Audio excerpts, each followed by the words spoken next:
বাসায় কিভাবে খুব সহজে সুস্বাদু মোরগ পোলাও তৈরি করা যায়। হ্যালো ভিউয়ার্স, আসসালামু আলাইকুম। Welcome back to Aspis kitchen.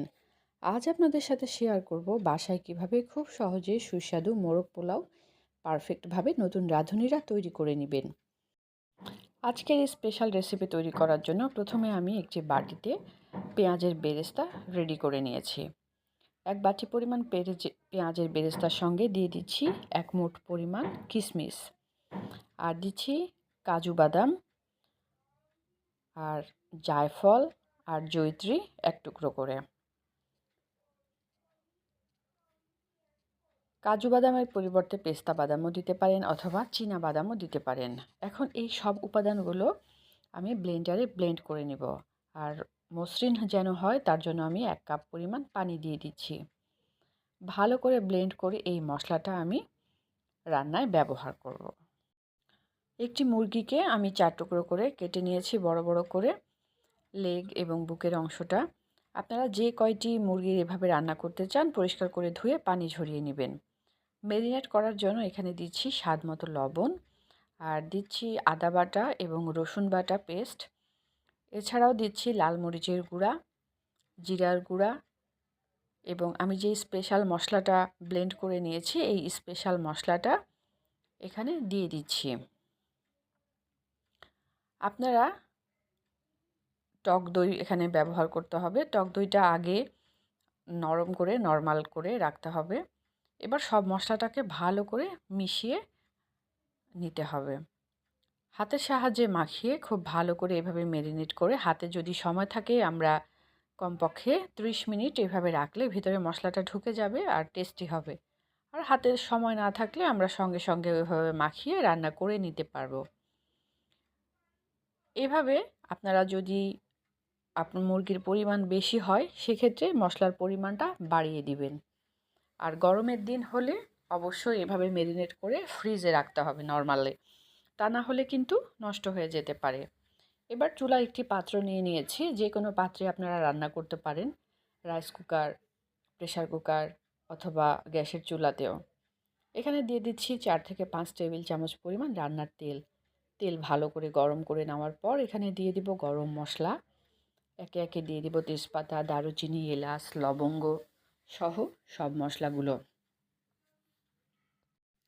মশলা থেকে যখন একটু ফ্লেভার বের হবে তখন এখানে আমি দিয়ে দিব একে একে কুচি করে রাখা 4 থেকে 5টি পেঁয়াজ কুচি। পেঁয়াজের কালার যখন গোল্ডেন কালার হয়ে আসবে এই মুহূর্তে আমি যে মেরিনেট করে রাখা মাংসগুলো ছিল এই মেরিনেট করা মাংসগুলো এখানে দিয়ে সেদ্ধ করে নেব, আর একটু নাড়াচাড়া করে নিব যেন মশলার সঙ্গে ভালো করে মিশে যায়। এভাবে আমি যতক্ষণ পর্যন্ত না সিদ্ধ হয় সেদ্ধ করে নিব। আর এক্সট্রা কোনো পানি দেইনি, মাংস থেকেই অনেকটা পানি বের হয়ে এসেছে। 1 কাপের মতো প্রয়োজনে আপনারা পানি দিতে পারেন যেই মশলা মাখানো প্লেটে ছিল সেগুলো। আর সেদ্ধ হওয়ার পর আমরা চেক করে দেখব সেদ্ধ হয়েছে কিনা। আলাদা অন্য একটি প্লেটে আমরা নিয়ে নিব, আর যেই মশলা থাকবে এই মশলাতে আমি বাকি রান্নাটা সেরে নিব। তাই মাংসগুলো খুব সাবধানে একটা প্লেটে তুলে নিচ্ছি, আর মশলার মধ্যে দিয়ে দিচ্ছি আমি যে চাল ভিজিয়ে রেখেছিলাম এই চালগুলো দিয়ে আমি খুব ভালো মতো নাড়াচাড়া করে মশলাটা যেন চালের মধ্যে ভিজে যায় এভাবে নাড়াচাড়া করে নেব। নাড়াচাড়া করে তলা থেকে ভালো করে মিশিয়ে নিতে হবে, আর একটু খেয়াল রাখতে হবে যেন পুড়ে না যায়। খুব অল্প সময়ের মধ্যেই আমাদের চালটা মাখানো হয়ে যাবে। এই মুহূর্তে যেহেতু আর কোনো পানি অবশিষ্ট নেই, একটু ভাজা ভাজা হয়ে গেছে, এখন আমি এখানে দিয়ে দিচ্ছি গরম করে রাখা আগে থেকেই পানি। আমি যেহেতু 3 কাপ পরিমাণ চাল নিয়েছি আমি এখানে 6 কাপ পরিমাণ পানি ব্যবহার করছি। আর আগে থেকে ভিজিয়ে রাখা হলে 1 কাপ চালের জন্য 1.5 কাপ পরিমাণ করে পানি আপনারা ব্যবহার করতে পারেন। এখন এখানে দিয়ে দিচ্ছি 4 থেকে 5টি কাঁচামরিচ, তাহলে ফ্লেভার ভালো আসবে। আর যদি লবণের প্রয়োজন হয় সামান্য পরিমাণ লবণ দিতে পারেন। এখানে আমি কোনো রকম কেওড়া জল বা গোলাপ জল ব্যবহার করছি না, তবে আপনারা চাইলে অল্প পরিমাণ ব্যবহার করতে পারেন।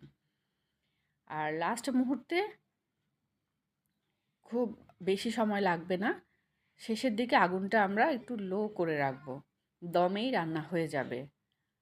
এই মুহূর্তে যেহেতু সেদ্ধ হয়ে গেছে চাল, আমি অর্ধেকের পরিমাণ অন্য একটি প্লেটে তুলে নিচ্ছি। আর আমি যে মুরগির টুকরোগুলো রেখেছিলাম সিদ্ধ করে, এই মুরগির টুকরোগুলো এখানে দিয়ে উপরে আমি যে রাইসগুলো রেখেছি এই রাইসগুলো দিয়ে দিচ্ছি। এদিকে আমি ডিম সেদ্ধ করে রেখেছিলাম। অথেন্টিক যে মোরগ পোলাওয়ে ডিম সেদ্ধ ব্যবহার করা হয়।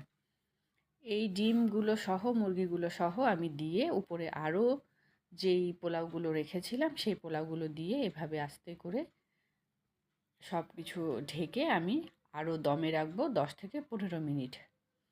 এক্ষেত্রে চুলার আঁচটা একদম লো থাকবে আর ফ্লেভারের জন্য ঘি ব্যবহার করেছি 1 চামচ পরিমাণ।